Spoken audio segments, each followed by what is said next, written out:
Hello everyone, आप लोगों को सबको मेरी तरफ से बहुत बहुत रमज़ान की मुबारक। आज की वीडियो के अंदर हम लोग बात करेंगे कि ऐसी कौन सी गलतियां हैं जो हम रमज़ान में करते हैं जो कि हमें नहीं करनी चाहिए। सबसे पहली गलती जो हम लोग करते हैं वो ये है कि हम सहरी को स्किप कर देते हैं, सहरी नहीं करते। अक्सर लोग अगर 12 बजे 1 बजे कुछ खा लें तो उसके बाद सो जाते हैं और उन्हें यही होता है कि बस सहरी हो गई है। बेसिकली अगर आप सहरी करते हैं, एक तो ये इबादत भी है, आपको इसका सवाब भी मिलेगा। दूसरा, अगर आप सहरी प्रॉपरली करते हैं, आप कॉम्प्लेक्स कार्बोहाइड्रेट्स उसके अंदर ऐड करते हैं, आप प्रोटीन्स ऐड करते हैं या हेल्दी फैट्स ऐड करते हैं, तो ये दिन भर आपकी एनर्जी के लिए बहुत ज़्यादा ज़रूरी है। तो सहरी को आपने स्किप नहीं करना। अगर आपको कोई कंडीशन है, कोई बीमारी है, कोई प्रॉब्लम है, लाइक शुगर है, ब्लड प्रेशर है या यूरिक एसिड है या घुटनों में दर्द है, तो आप अपनी कंडीशन के अकॉर्डिंग डाइट सेलेक्ट करेंगे। ऑलरेडी मैं एक वीडियो बना चुका हूँ कि रमज़ान के अंदर जिन लोगों को घुटनों का आर्थराइटिस हो, घुटनों में दर्दें हो, उन्होंने कौन सा डाइट प्लान फॉलो करना है। अगर आपने वो वीडियो नहीं देखी तो मैंने रिसेंटली अपलोड किया, वो लाजमी देख लीजिएगा। नीचे कमेंट्स में और डिस्क्रिप्शन में लिंक भी दूंगा उस वीडियो को। वो बड़ी इंपॉर्टेंट वीडियो उन लोगों के लिए जिनको घुटनों में दर्दें रहती हैं। अब ये तो हो रही हमारी पहली मिस्टेक कि हमने अपनी सहरी को स्किप नहीं करना। नंबर 2, आपने ऑयली चीज़ें अवॉइड करनी है, स्पाइसी चीज़ें अवॉइड करनी है। असल में होता है ये है कि जब हम ऑयली और स्पाइसी चीज़ें यूज़ करते हैं बहुत ज़्यादा, एक तो इसकी वजह से आपके स्टोमक के अंदर एसिडिटी होगी, ब्लोटिंग होगी, और इसके अलावा ये आपको वेट गेन भी करा सकता है, आपका वज़न बढ़ा सकता है। वज़न बढ़ गया तो उसकी वजह से फिर अब घुटनों में भी दर्दें होंगी, टखने में भी होंगी और बाकी प्रॉब्लम भी होंगे। सो हमने इस तरह के खाने अवॉइड करने हैं। अच्छा, इसमें ना बड़े लोग आपको कहेंगे कि अगर आपने तली चीज़ें खानी है, साथ में कोई सैलेड ले लें या फाइबर्स ले लेंगे, आसानी से हज़म हो जाएंगी। मेरी ये रिकमेंडेशन है कि अच्छा, अगर आप बिल्कुल ठीक हैं, आप यंग हैं, थोड़ी बहुत आप खा सकते हैं, लेकिन अगर आपको कोई कंडीशन है ना, कोई दर्दें जैसे में गंठिया है, वाटर आर्थराइटिस है, आप कोशिश करें कि इन चीज़ों को रिप्लेस करें उन चीज़ों के साथ जो हों भी मज़ेदार, लेकिन आपकी बॉडी के लिए, आपकी कंडीशन के लिए फ़ायदा मंद हो, ना कि उल्टा नुकसान काज कर दें। ठीक है, सो ये दूसरी मिस्टेक है जो हम बहुत ज़्यादा कॉमनली करते हैं। तो सहरी स्किप करते हैं, दूसरा ऑयली चीज़ें बहुत ज़्यादा खाते हैं। Third, dehydration. ये इतनी कॉमन है रमज़ान के अंदर, क्योंकि जब हम सहरी करते हैं, सहरी के बाद हम एकदम से इतना ज़्यादा पानी पी लेते हैं और हमें लगता है कि चले नहीं, अब बहुत पानी पी लिया, सारे दिन की हमारी कमी पूरी हो गई है। ये जो आपने पानी पिया है ये आपकी बॉडी के अंदर रुकता ही नहीं है, वो वैसे ही आप यूरिन के ज़रिए बाहर जिस्म से खारिज कर देते हैं। और फिर जब सारा दिन गुजरता है तो आपके जिस्म के अंदर पानी की कमी रहती है।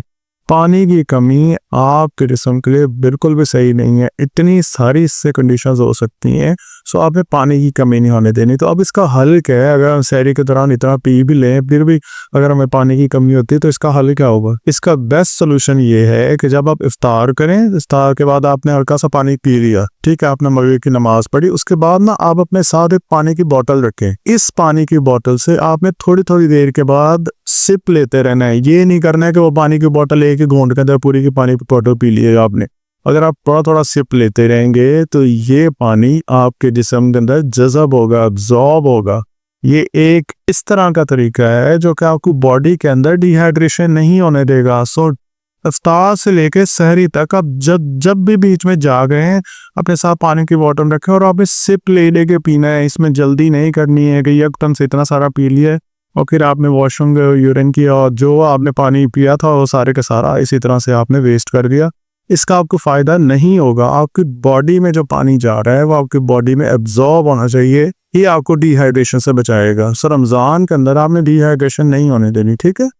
नेक्स्ट है, जैसे ही इफ्तार का टाइम होता है हम स्पीड से खाते हैं, स्पीड से पीते हैं, जो कि आपके स्टोमक के लिए, आपके जोड़ों के लिए, आपके पट्टों के लिए बिल्कुल भी सही नहीं है। इससे भी आपको डाइजेशन और ब्लोटिंग के प्रॉब्लम्स आ सकते हैं। सो जैसे इफ्तार का टाइम हो, आपने स्लोली खाना है। लाइक खजूर से आपने स्टार्ट किया है, साथ में आपने कुछ पी लिया है, फिर आप मगरिब की नमाज के लिए चले गए, फिर वापस आए तो आप आराम से आप खा सकते हैं। इस तरह से नहीं करना कि जैसे ही इफ्तार का टाइम हुआ आपने जग को मुंह लगाया और उसको तब नीचे रखना है वापस जब पूरा जग खाली हो जाए। सो ये आपके लिए बिल्कुल भी सही नहीं है, ये मिस्टेक नहीं करनी है।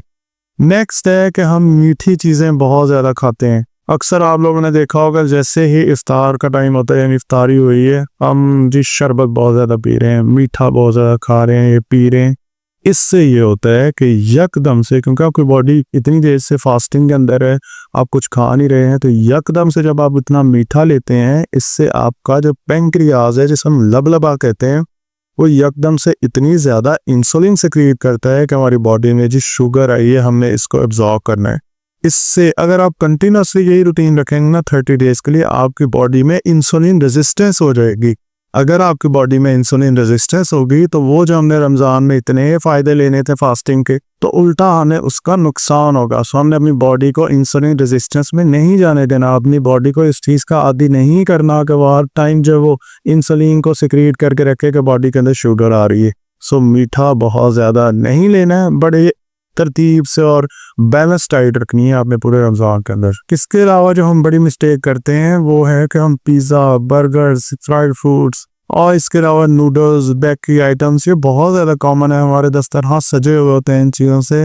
ये वो सारी चीज़ें हैं जो कि ना सिर्फ हमारी हेल्थ को इफ़ेक्ट करती हैं, बल्कि हमारा जो मेटाबॉलिज्म है इसको भी स्लो कर देती हैं। लाइक अगर आपने कुछ भी खाया है, आपकी बॉडी के अंदर प्रॉपर्ली डाइजेस्ट नहीं होगा। कुछ और भी अगर जो हेल्दी चीज़ें जो खाएंगे उनको डाइजेस्ट करना भी मुश्किल हो जाएगा। इसके अलावा सोडा ड्रिंक्स जो है वो बहुत ज़्यादा कॉमन है, और इफ्तारी में भी और कुछ लोग सहरी के अंदर भी ये बहुत ज़्यादा पीते हैं। इससे ये होगा, एक तो ये शुगर रेज करेगी, दूसरा ये हमें लगता है कि जो हमारी हाइड्रेशन है, जो हमारी पानी की कमी है, हमें लगता है कि हम इस सोडा के ज़रिए पूरा कर सकते हैं, लेकिन इससे पूरा नहीं होगा, इससे उल्टा नुकसान होगा। इससे भी आपको एसिडिटी होगी, गैस होगी, ब्लोटिंग होगी, और इसके अलावा ये हमारी बॉडी के अंदर वेट गेन का भी सबब बनेगा। सो इनको आपने कोशिश करना है कि अवॉइड करना है। लेकिन अगर आप सेहतमंद है, बिल्कुल ठीक है, थोड़ी बहुत आप पी सकते हैं, लेकिन कोशिश करें कि हेल्दी चीज़ों के साथ इसको रिप्लेस करना है। इसके बाद ऐसी आदत जो हमारी बहुत कॉमन है हर दूसरे घर के अंदर के, जहाँ अफ्तारी की है, इतना खा लिया वहीं सो गए, वहीं पे लेट जाते हैं।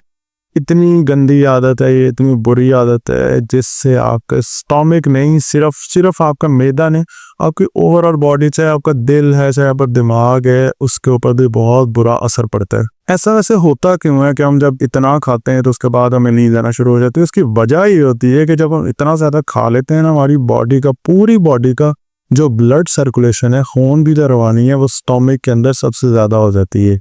स्टोमिक की तरफ ज़्यादा होने की वजह से हमारा जो दिमाग है ना, जिसको हर टाइम खून की रवानी चाहिए, उसकी तरफ खून की सप्लाई कम हो जाती है, स्लो हो जाती है, जिसकी वजह से वो गनूदगी वाली फीलिंग के अंदर चला जाता है, जिसकी वजह से हमें इस तरह के नींद के साइंस आते हैं। सो कोशिश करनी है कि इफ्तार हो या डिनर हो, ये करने के बाद आपने थोड़ी वॉक करनी है, एक्टिव रहें 1 से 2 घंटे। आप अपनी उस एक्टिविटी के अंदर ये होगा कि आपकी बॉडी के अंदर इक्वल डिस्ट्रीब्यूशन ऑफ ब्लड होगी, जिससे कोई नुकसान नहीं होगा। अच्छा, एक और ऐसी आदत जो बहुत ही ज़्यादा कॉमन है कि हम सहरी और इफ्तार के बीच में फिजिकल एक्टिविटी नहीं करते। लाइक हमें लगता है कि हमने रोज़ा रखा है तो हमने बहुत ही डिफरेंट कोई चीज़ कर दी, अब हमारी सारी एक्टिविटीज़ डिफरेंट होंगी।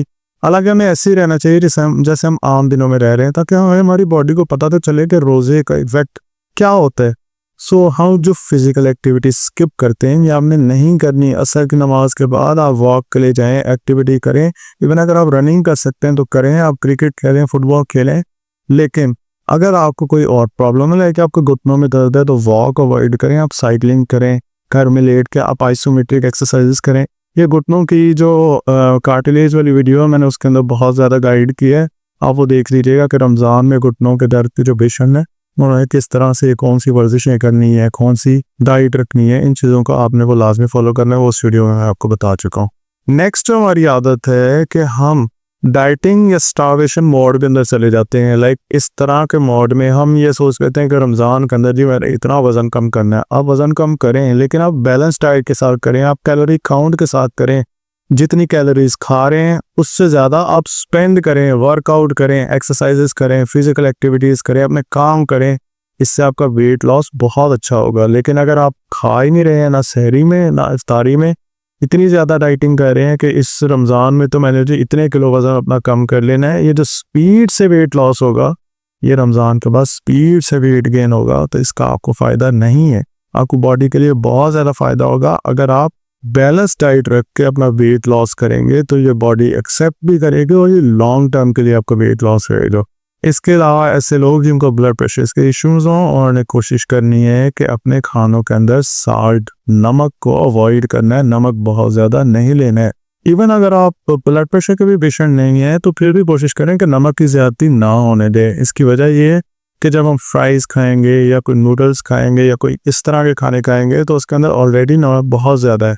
इससे ये होगा कि आपको पता है कि डिहाइड्रेशन यानी पानी की कमी में एक बहुत बड़ा रोल नमक की ज़्यादती का भी होता है। अगर आप नमक बहुत ज़्यादा ले रहे हैं तो इसकी वजह से भी आपको डिहाइड्रेशन हो सकती है, ब्लोटिंग हो सकती है। और जो हम सबसे बड़ी मिस्टेक करते हैं वो ये होती है कि इफ्तारी हम फुल ठंडे पानी से करते हैं। लाइक कितना ठंडा पानी होता है जब आप डायरेक्टली ठंडे पानी से पीते हैं। अब होता है आपकी बॉडी का इंटरनल टेम्परेचर 37 डिग्री होता है, 37 डिग्री होता है, 98 डिग्री फ़ारेनहाइट के अंदर होता है। अक्सर आप लोगों का आपने सुना है कि 104 पे बुखार है, 102 पे बुखार है। असल में ये 98 होता है नॉर्मल, ज़्यादा हो जाए तो फिर बुखार होता है।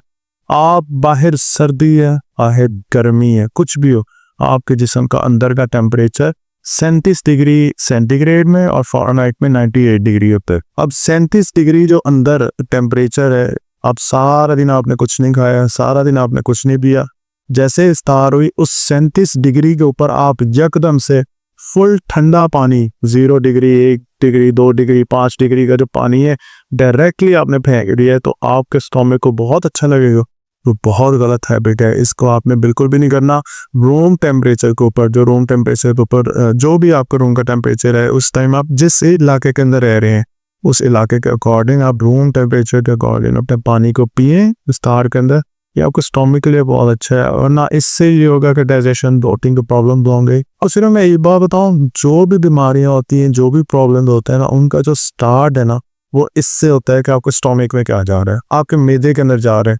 स्टार्ट इधर से होता है, चाहे आपकी कमर में दर्द है, चाहे आपके घुटनों के अंदर दर्द हो, कुछ ऐसी चीज़ें कि मैकेनिकल प्रॉब्लम्स होते हैं। लाइक आप गलत तरीके से बैठे हैं, उठे हैं, लेटे हैं, चुक पड़ गई है या फिर से क्लॉक हो गए हैं, ये तो चले एक चीज़ें आ भी। बाकी जो चीज़ें हैं जैसे गंडी है, जैसे गुर्दों के प्रॉब्लम है, जैसे दिल के प्रॉब्लम्स है, ये जितने भी हैं स्टार्ट आपके स्टोमक से होते हैं। आप क्या खा रहे हैं, क्या आपके स्टोमक में जा रहा है, ये डिसाइड करेगा कि आपको बॉडी ने कैसे बिहेव करना है। आई होप सो कि आपको वीडियो अच्छी लगी होगी। अगर कोई भी क्वेश्चन है नीचे कमेंट्स में पूछें। रमज़ान में आपने हेल्दी चीज़ें खानी है, अच्छे से रमज़ान को गुजारें, इबादत करें, मेरे लिए भी दुआ करनी है आपने, और वीडियो को आपने फैमिली और फ्रेंड्स के साथ भी शेयर करना है। इस चैनल पे नए, इस चैनल को सब्सक्राइब कर लें। Thank you so much for watching this video.